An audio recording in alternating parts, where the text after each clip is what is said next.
some of this stuff? Was that when you talked about the Pacer stuff before, you were like, we didn't do anything wrong?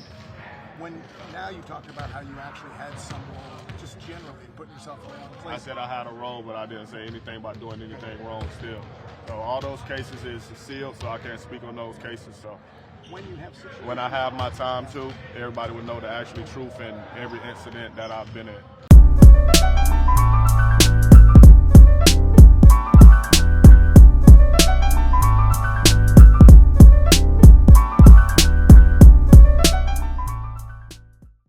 What's going on there, guys? We back with another one, and we finally get to hear from Ja Morant. And I ain't talking about just in the Jalen Rose interview, but these questions that he got were not scripted or anything. You know, it was the media coming in and they were asking the real questions. And there was one particular reporter that was pressing Ja.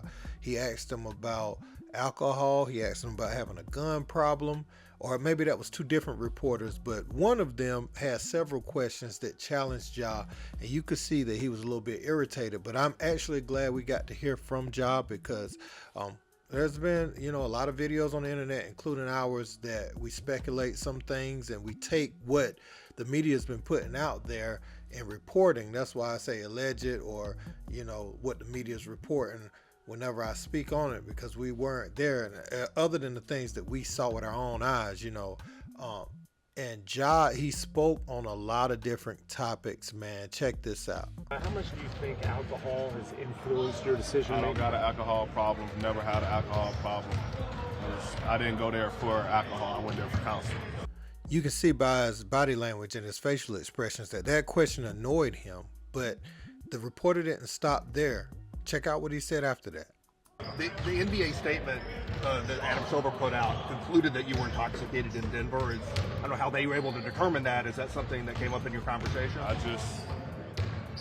don't have an alcohol problem, never had an alcohol problem. I went there for counseling to learn how to, manage stress, cope with stress in, a positive way, instead of, ways I've, tried to deal with it before that, caused me to make, mistakes. So I feel like Ja gave a good answer there, and the interview continues on. You're on the team. Several kids look up to you. What is the message that you want to give out to them? I don't condone any type of violence at all. That do involve a gun. Do you have, I wouldn't say a gun problem, but is there an issue that has to be addressed within you and your circle? No, not at all. Do you feel like you still, with your platform, you can 100% be Ja Morant that you want to be? I'm gonna always be Ja. I won't change, for anybody. Only problem with me right now is, just getting into, a space mentally that, I'm very comfortable in, and, I feel good at it. That's why I made the decision to, take the time away, and, go to counseling, and that helped me learn, a lot of things.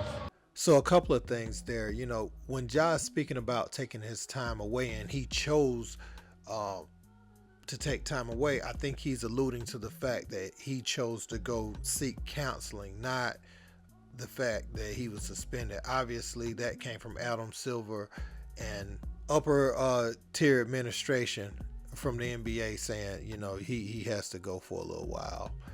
And another thing that stands out is that he said that he's never going to change. And what I hope he means by that is he's going to do the things that makes him who he is on the basketball floor. And I'm hoping that's what he's talking about. And even in his personal life, the things that give him his personality, that makes him unique, as long as those things don't cross into what could be deemed illegal or could jeopardize his future, I'm all for him staying the same in that way. But at the same time, I hope he's not talking about those things that we've seen over the last few weeks, because we know someone is going to try him just to try to trick him out of his spot. The interview continues, though. Check it out. Like, your role in some of this stuff, was that when you talked about the Pacer stuff before, you were like, we didn't do anything wrong? Now you talked about how you actually had some role, just generally putting yourself in the wrong place. I said I had a role, but I didn't say anything about doing anything wrong still. So all those cases is sealed, so I can't speak on those cases. So when you have situations. When I have my time to, everybody would know the actual truth in every incident that I've been in. And did you ever for once ponder the idea that you could have lost all of this as hard as you've worked your whole life to get to this point? How much of that went through your mind? I think I said that, in the interview with Jalen Rose, that, now, having that time away, you realize what's at stake, what you got to lose. And I said before that I realized that, and, I say it again for you for your answer. John, there's nothing illegal about going to clubs when you're on the road. Not the first NBA player to do it, not the last. Can you continue going out as much as you do, and like you said, keep the main thing the main thing? Or is that my focus is keeping the main thing the main thing. So clubbing and all is not on my mind at all right now. You've been, pretty outgoing in the past on social media. You said you like to pride yourself in a way of kind of showing the real job, in that light. Do you still feel like you'll be able to be that person where you can go on Instagram Live and still tweet, as much as you used to before this incident? I won't be doing that at all. Oh, we got one more, Jeff. How are your parents handling it? Is he going to be courtside today? Is it going to be It was courtside yesterday, so I feel like that's your answer right there. He'll never leave me. None of them. Is 2 weeks enough to clear this up? Clear 2 weeks. what up? 2 weeks of counseling, 2 weeks away from the team. Is it enough to clean up what you went through? I think I pretty much answered that in the first question. I said it's an ongoing process, so I feel like there goes your answer right there.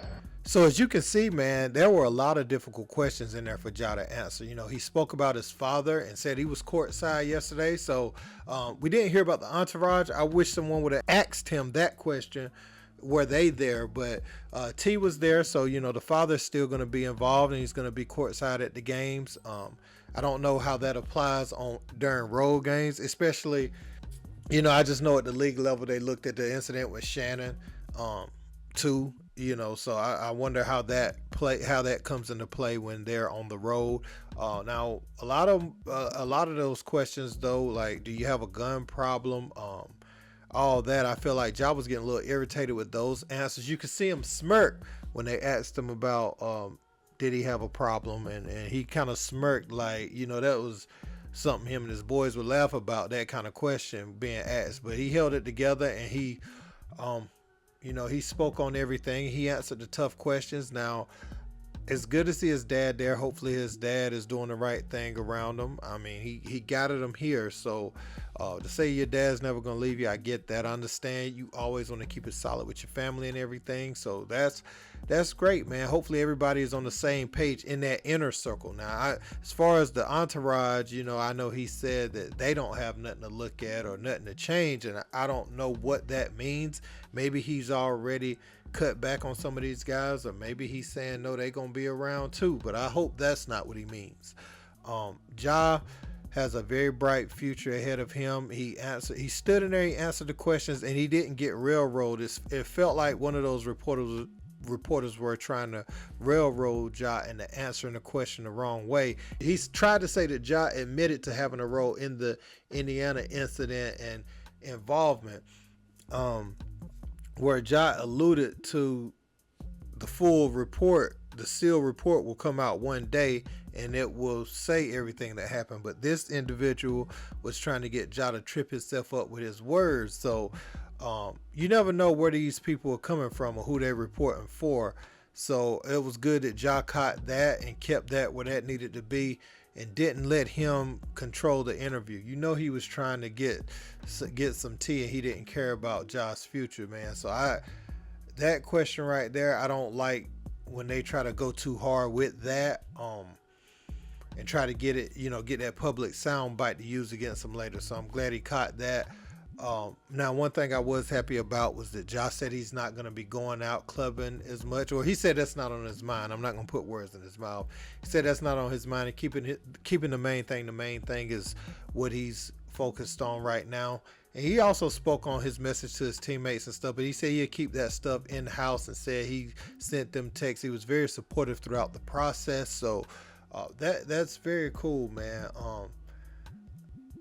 I hope Ja has learned from this. You can see he was irritated with some of the questioning, but some of the questions he answered, man, and he said that he's not going to be on Twitter. He's not going to be going back and forth with people. And I feel like a lot of that stuff is where this started. I felt like he internalized some of those comments with how he responded to certain people. So look, I think Ja, the way he answered those questions, if he could kind of live by what he said, if his actions match up with what he said, he's going to have a bright future going forward, and this is going to be all a distant memory, man. And that's what I'm looking forward to. I don't want to see the brother fail. Want to see him do great, man. Don't forget to like, share, and subscribe, and I want to hear your thoughts. Till next time, peace.